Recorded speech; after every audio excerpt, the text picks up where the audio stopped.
আসসালামু আলাইকুম, আমার নতুন ভিডিওতে আপনাদের স্বাগত। আপনারা কি বলতে পারবেন কোন ফল খেলে মাথা ব্যথা কমে? কলা। চায়ের খোঁজ সর্বপ্রথম দিয়েছে কোন দেশ? চীন দেশ। কোন প্রাণী জন্মের পর 2 মাস ঘুমায়? ভাল্লুকের বাচ্চা। প্রতিদিন কোন মাছ খেলে বাতের ব্যথা ভালো হয়? পুঁটি মাছ। কোন প্রাণীর মৃত্যু হওয়ার আগে জেনে যায়? বানর ও ডলফিন। কোন ফল খেলে কৃমিনাশক হিসাবে কাজ করে? আনারস। দুপুরে কতক্ষণ ঘুমালে শরীর ও মন ভালো থাকে? 30 মিনিট পর্যন্ত। কোন সবজি বাতের ব্যথা দূর করে? ব্রোকলি। কি খেলে দ্রুত বুড়ি কমে? Green tea.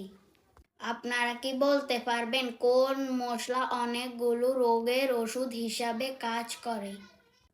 উত্তরটি জানলে কমেন্ট বক্সে লিখে যাবেন। ধন্যবাদ।